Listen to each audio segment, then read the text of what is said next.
বিসমিল্লাহির রহমানির রহিম। আজকে একটি ঘটনা আপনার সামনে তুলে ধরব। সেটি হলো প্রথমেই নামাজ। নামাজ হলো আমাদের জীবনে সবচেয়ে প্রথম কাজ রাখবেন আপনাদের কি নামাজ। অনেক সময় দেখা যায় আপনি একটা কাজ করতেছেন, আজান দিয়ে দিয়েছে, তখন এই কাজটি বন্ধ করে নামাজে যাবেন। দেখবেন, আমি চ্যালেঞ্জ করে বলতে পারি, দেখবেন যে আপনার কাজও হবে, নামাজও ঠিক মতো পড়া হবে। অনেক সময় দেখা যায় যে এই কাজটা শেষ করে ফেলবো, নামাজ যাবো, দেখা যাবে যে নামাজে এমন তাকবীরাতুল ইহরাম মিস হয়ে যাবে, অথবা কাজটি পুরোপুরি হবে না, নামাজ পড়ে আবার কাজটা করতে হবে।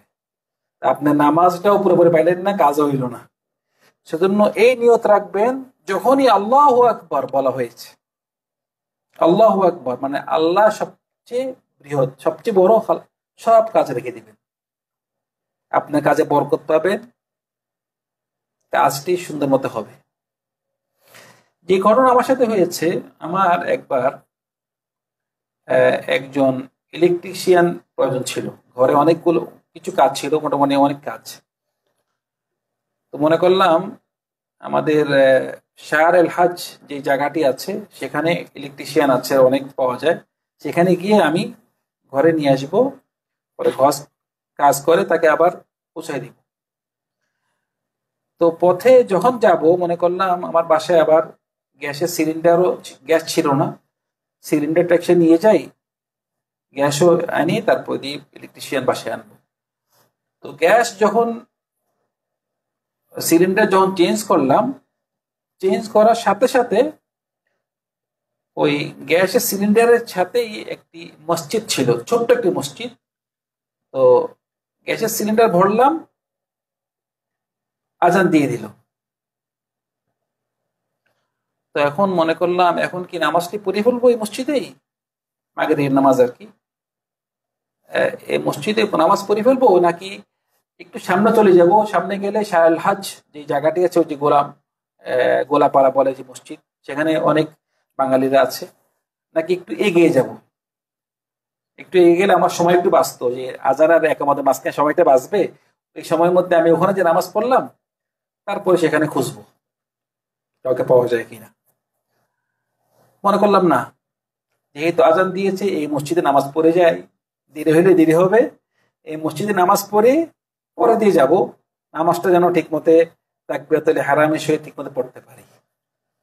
পরে দিয়ে আর গেলাম না, কি করলাম, ওই মসজিদেই নামাজটা পড়লাম, এবং সুন্দর আজান দিল, আর একামত মাঝখানের মানে আপনার আজান আর একামত মাঝখানে 2 রাকাত নামাজ পড়তে পারলাম, দোয়া করলাম আল্লাহর কাছে, আল্লাহ একটা ভালো একটা ইলেকশন মিলাই দিও, মানে এটা তো এখন সামনে আমার।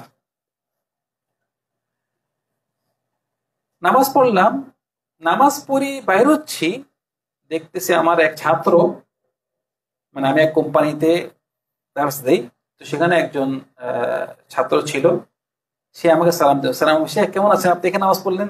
হ্যাঁ, আসলাম, এখানে গ্যাস ভরলাম, আমি চাচ্ছি ওই যে শাহরুল হাজ যাবো, একজন ইলেকট্রিশিয়ান আমার প্রয়োজন দরকার আছে আর কি, আপনি চিনেন কিনা কাউকে? বলছে আমি তো ইলেকট্রিশিয়ান। আচ্ছা, আপনি পারেন নাকি কাজ? হ্যাঁ, বলছে সব পারি আমি, আপনি কি দরকার আপনি বলুন, এখন লাগবে, এখন যাবো? আমি অবাক হয়ে গেলাম, আপনি সব, হ্যাঁ সব পারি, আপনি কি দরকার বলেন? আমি আমার এখনই দরকার। বলছে আমি এখন যাবো, আমার গাড়ি আছে, ওর গাড়িও আছে। হ্যাঁ, মাশাআল্লাহ। চলেন তাহলে।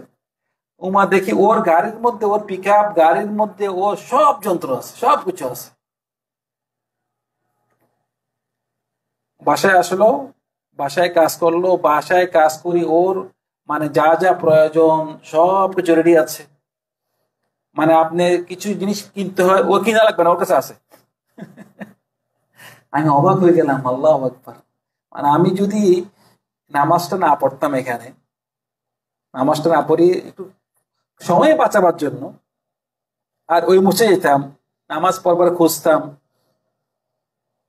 ইলেকট্রিশিয়ানকে আনতাম, ঘরে নিয়ে আসতে হইতো গাড়ি করে, কাজের পরে আবার কি পৌঁছে দিতে হইতো। আর এই ব্যক্তি সে নিজে আসছে, ড্রিল ড্রিল মেশিন, ওইটা ওইটা সব তার কাছে আছে, সব রেডি, পিক আপের পিছনে তার সব মালপত্র আছে। এবং সে মানে কাজ করতেছে তার অন্তর থেকে। শেখ আর কি আছে কাজ, আর কি আছে, আর কি আছে। মানে আমি কাজ করেছি, আমার প্রতিবেশী ওরও কাজ, ও মানে সবাই কাজ করেছে, সে করছে এত অন্তর থেকে সে কাজ করছে, আমাকে মহাব্বত করেছে। এবং পয়সা মানে অন্য সে তুলনা করলে অনেক কম পয়সা নিয়েছে। সে যেটা বলছে তাকে এটাই দিছে আমি, কিন্তু সে তুলনা তুলনা করলে অন্যজন থেকে কি অনেক কম পয়সায় সে কাজটা করছে আমার। এবং ওদিন কাজ শেষ হয় নাই, তারপরের দিন আরো কাজ করছে, এবং যে সমস্ত জিনিস প্রয়োজন সে নিজে কিনে আনছে, কিনে আনে শিকার, ওই পয়সা আমি দিয়ে দিয়েছি। কিন্তু কথা হলে আপনি এরকম ইলেকট্রিশিয়ান কোথায় পাবেন, যে নিজে কিনে আনতেছে, নিজে গাড়ি করে আসতেছে। তারপর দিন আমি ছিলামও না, সে একা আসছে, একা আসি কাজ করে আবার গেছে। আমার কথা হলো, যেটা আমি দার্স পেয়েছি, তাকে কথা বলছি, তাকে আমি এই কথা শুনেছি, দেখুন আমি নামাজ পড়ছি, এখানে আমার নামাজ পড়ার কথা ছিল না, আল্লাহ মিলাই দিছে এটা। তো এইটা হলো আমাদের জন্য দার্স ভাই, যে নামাজ প্রথমে, বাস নামাজ প্রথমে, এই কাজটা করবেন। মানে অনেক সময় শয়তান ধোকা দিবে, যখন আযান দিবে এই কাজটা শেষ করে ফেলো, কাজটা করে ফেলো, তারপরে যাই না, আল্লাহু আকবার, বাস প্রথমে নামাজ পড়ি। নামাজ যেন না ছুটে আমাদের, নামাজ সময় মতো যেন আমরা পড়তে পারি এবং জমাতের সহিত যেন পড়তে পারি। দেখবেন যে আপনার কাজে আল্লাহ বরকত দিবে, কাজটা পুরোপুরি হবে। মানে আমি এই কাজটি পেয়েছি, এটা আমার জন্য একটা দার্স, যে ভবিষ্যতে যেন মানে যখন আযান দিবে এই কথা মনে করি না যে কাজটা করে ফেলি না, নামাজটা আদায় কর। আপনাদের মধ্যেও শুধু দেখবেন, আপনারাও দেখবেন যে আপনাদের কাছে এভাবে দেখবেন, যখন যে নামাজের জন্য আপনি একটা জিনিস ছাড় দিবেন, আপনার এই কাজে আল্লাহ সুবহানাহু ওয়া তাআলা অনেক বরকত দিবে, অনেক সহজ হয়ে যাবে। আল্লাহ সুবহানাহু ওয়া তাআলা আমাদের সবাইকে এই নামাজ যেন আমাদের সময় মতো পড়তে পারি, জমাতে পড়তে পারি, তাকবীরাতুল ইহরাম যেন মিস না হয়, আল্লাহ সুবহানাহু ওয়া তাআলা আমাদেরকে তৌফিক দান করুন। সাল্লাল্লাহু আলা সাইয়্যিদিনা মুহাম্মদ ওয়া আলা আলিহি ওয়া সাহবিহি আজমাইন। আসসালামু আলাইকুম ওয়া রাহমাতুল্লাহি ওয়া বারাকাতুহু।